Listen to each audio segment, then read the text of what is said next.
Assalamualaikum warahmatullahi wabarakatuh. Selamat pagi anak-anak. Gimana kabarnya? Mudah-mudahan selalu dalam keadaan sehat. Nah, hari ini kita akan belajar materi otomatisasi tata kelola humas dan keprotokolan. Untuk tujuan pembelajaran kita pada hari ini, yang pertama, peserta didik dapat menyebutkan aturan dasar tata tempat dengan benar. Yang kedua, peserta didik dapat mengemukakan aturan dasar tata upacara dengan tepat. Materi yang akan kita bahas yaitu tentang regulasi bidang protokol. Apa sih regulasi itu? Ada yang tahu regulasi apa?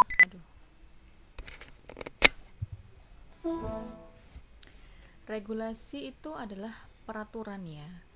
Jadi pengaturan keprotokolan itu meliputi beberapa. Yang pertama itu ada aturan dasar tata tempat. Besarkan dulu.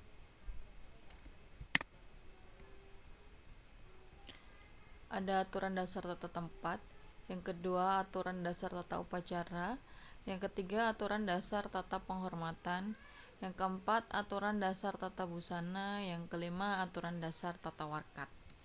Nah, di sini kita akan bahas tentang dua hal saja, yaitu tentang aturan dasar tata tempat dan aturan dasar tata upacara. Yang selanjutnya akan kita bahas di pertemuan yang akan datang. Pengaturan keprotokolan meliputi pengaturan tata tempat, tata upacara, tata penghormatan, tata busana, dan tata warkat sebagai bentuk penghormatan kepada seseorang sesuai dengan jabatan dan kedudukannya dalam negara, pemerintahan, atau masyarakat. Oleh karena itu, regulasi atau pengeraturan itu patut ditetapkan dalam unsur-unsur keprotokolan tersebut agar acara yang dilaksanakan itu dapat berjalan lancar dan sesuai dengan rencana. Kalau tidak ada aturan itu kan nanti bisa jadi orang akan sewena-wena atau tidak pada tempatnya. Yang pertama kita membahas tentang aturan dasar tata tempat. Nah, di dalam aturan dasar tata tempat kita akan membahas tentang 4 hal. Nah, tata tempat adalah urutan pihak-pihak yang berhak mendapatkan prioritas dalam suatu acara. Seseorang dapat menjadi tamu prioritas karena beberapa alasan, misalnya jabatan atau pangkat, very important person atau VIP, ataupun derajatnya very important citizen atau VIC. Tata tempat dalam keprotokolan meliputi pengaturan tata tempat duduk, urutan naik turun kendaraan, urutan saat mendatangi dan meninggalkan lokasi acara, serta posisi mobil. Nah, ya, kita bahas yang pertama ya, pengaturan tata tempat duduk. Dalam pengaturan tata tempat duduk, posisi paling depan ditempati oleh seseorang yang kedudukannya paling tinggi. Misalnya, kepala negara dan kepala pemerintahan. Jadi, pengaturan tata tempat duduk tadi, posisi yang paling depan ditempati oleh seseorang yang kedudukannya paling tinggi. Jika posisi tempat duduk menghadap meja, posisi utama ditempatkan pada meja yang menghadap arah pintu keluar. Sementara itu, posisi terakhir ditempatkan berdekatan dengan pintu keluar. Adapun posisi kanan adalah posisi tempat duduk utama. Jadi ulangi, jika posisi tempat duduk itu menghadap meja, maka posisi utama itu ditempatkan pada meja yang menghadap arah pintu keluar. Sementara itu, posisi terakhir ditempatkan berdekatan dengan pintu keluar. Nah, kemudian yang kedua ada urutan saat naik turun kendaraan. Jika menggunakan pesawat, orang terpenting atau paling utama menjadi pihak terakhir yang menaiki pesawat dan menjadi pihak pertama yang turun dari pesawat. Sementara itu, jika menggunakan kapal laut, mobil, atau kereta, Orang terpenting atau paling utama menjadi pihak yang pertama kali naik dan turun dari kendaraan-kendaraan tersebut. Adapun aturan tata tempat di dalam kendaraan adalah orang yang paling utama duduk di sebelah kanan, orang kedua terpenting duduk di bagian sebelah kiri, sedangkan orang ketiga duduk di bagian tengah. Terus kemudian urutan saat datang dan pulang. Orang terpenting atau paling utama akan tiba paling akhir dan menjadi pihak yang paling pertama meninggalkan tempat acara. Jadi namanya orang penting itu datangnya terakhir, keluarnya duluan. Kemudian posisi mobil. Posisi mobil saat menjemput dan mengantarkan tamu kehormatan adalah berhenti di arah pintu keluar dan pintu kanan mobil terbuka menghadap pintu keluar secara langsung. Dengan demikian, tamu tersebut dapat langsung berjalan menuju tempat acara begitu turun dari mobil. Nah, terus kemudian aturan dasar tata upacara. Aturan dasar tata upacara adalah aturan untuk melaksanakan upacara dalam acara kenegaraan dan acara resmi. Acara kenegaraan dan acara resmi itu memiliki beberapa perbedaan dan persamaan. Nah, kita lihat ya. Acara kenegaraan dan acara resmi berdasarkan definisinya, acara kenegaraan itu adalah acara yang diatur dan dilaksanakan oleh panitia negara secara terpusat dan dihadiri oleh presiden atau wakil presiden, pejabat negara serta undangan lainnya. Sementara kalau acara resmi yaitu acara yang diatur dan dilaksanakan oleh pemerintah atau lembaga negara dalam melaksanakan tugas dan fungsi tertentu, serta dihadiri oleh pejabat negara dan atau pejabat pemerintahan dan undangan lain. Kemudian pelaksananya, kalau acara kenegaraan itu pelaksananya adalah panitia negara yang diketahui oleh menteri yang membidangi urusan kesekretariatan negara. Sementara acara resmi, pelaksananya adalah petugas protokol yang menjadi bagian dari kesekretariatan lembaga negara dan atau instansi pemerintahan. Kemudian tempatnya sama-sama di Ibu Kota Negara Republik Indonesia atau di luar Ibu Kota Negara Republik Indonesia kalau misalnya kita mendapatkan undangan kenegaraan atau undangan resmi dari negara tetangga atau negara kerjasama. Terus kemudian aturan keprotokolan, itu acara kenegaraan itu penuh, artinya segala sesuatunya itu harus menggunakan upacara keprotokolan. Kalau acara resmi itu ya sesuai kondisi. Nah,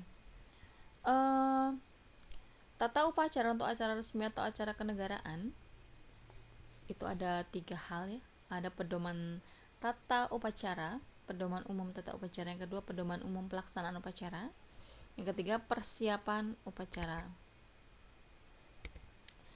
Yang pertama pedoman umum tata upacara.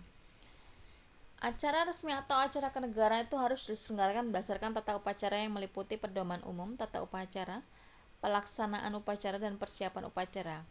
Yang pertama pedoman umum tata upacara ya. Pedoman umum tata upacara berisi perencanaan dan pelaksanaan upacara mengenai dalam rangka apa upacara dilaksanakan yang pertama.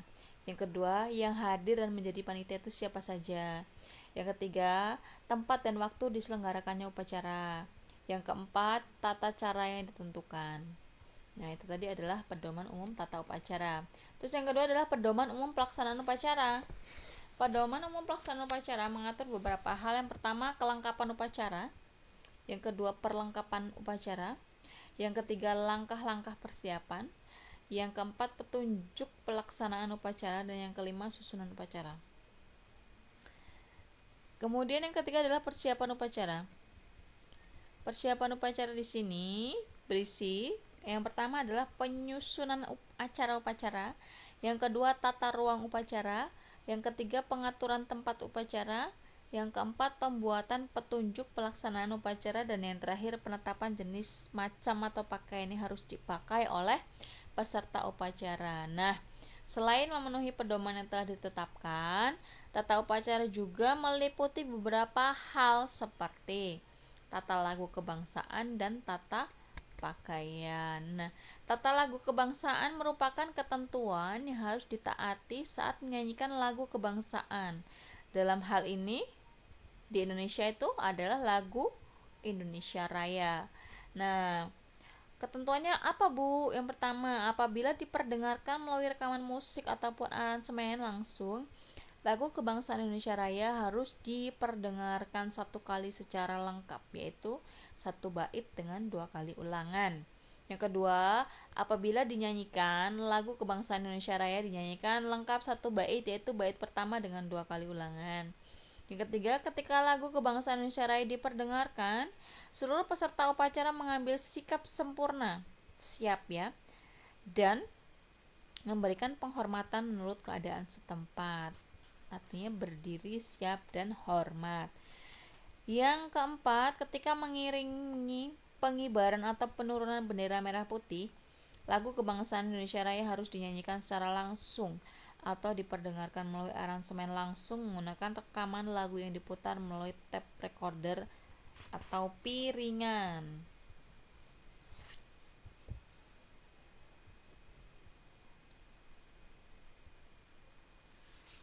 Pada saat melaksanakan upacara bendera, penyanyian lagu itu tidak boleh diperdengarkan melalui tape recorder. Jadi harus dinyanyikan langsung ya. Terus kemudian jika tidak ada korps musik yang dilengkapi genderang dan perangkat alat musik tiup, lagu kebangsaan Indonesia Raya dinyanyikan secara langsung untuk mengiringi pengibaran atau penurunan bendera merah putih. Ya seperti di sekolah kita. Tidak punya perlengkapan musik, ya kita langsung saja menyanyi dengan lantang, dengan kuat, dengan semangat. Kemudian yang kedua adalah tata pakaian. Tata pakaian adalah ketentuan berpakaian yang harus dipatuhi dalam menghadiri atau menjadi panitia suatu acara kenegaraan atau acara resmi. Tata pakaian meliputi yang pertama pakaian upacara dalam acara resmi atau acara kenegaraan disesuaikan menurut jenis acara. Yang kedua, dalam acara kenegaraan, jenis pakaian yang digunakan adalah pakaian sipil lengkap, pakaian dinas, pakaian kebesaran atau pakaian nasional yang berlaku sesuai dengan jabatan atau kedudukan pemakainya dalam masyarakat. Yang ketiga, dalam acara resmi, pakaian sipil harian atau seragam resmi lain dapat digunakan sesuai ketentuan. Dalam menghadiri perayaan Hari Kemerdekaan sebagai salah satu acara resmi atau acara kenegaraan, terdapat beberapa ketentuan yang harus ditaati. Yang pertama, berusaha hadir dalam acara karena menerima undangan untuk mengikuti perayaan Hari Kemerdekaan merupakan bentuk kehormatan, sehingga penerima dianjurkan untuk memenuhi undangan tersebut.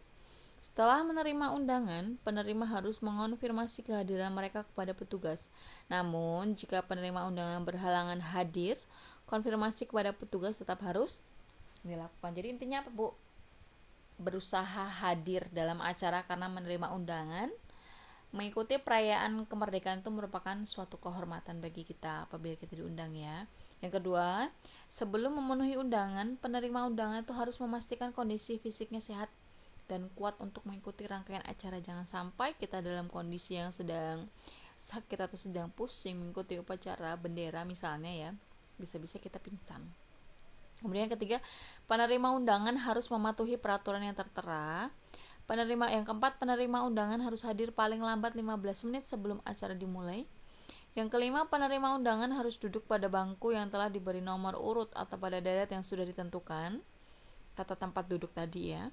Kemudian yang keenam, penerima undangan harus duduk dengan tertib dan tidak berjalan mondar-mandir untuk menyapa relasi.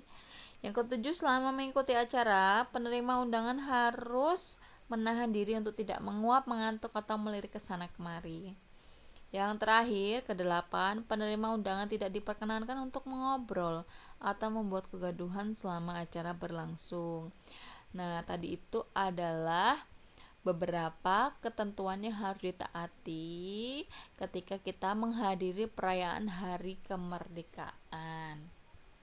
Nah, kemudian yang terakhir ada tata upacara untuk acara non resmi ya tadi di sini slide-nya. Nah, yang kedua ini ada tata upacara untuk acara non resmi. Selain dalam acara kenegaraan atau acara resmi, tata upacara juga diterapkan dalam acara tidak resmi.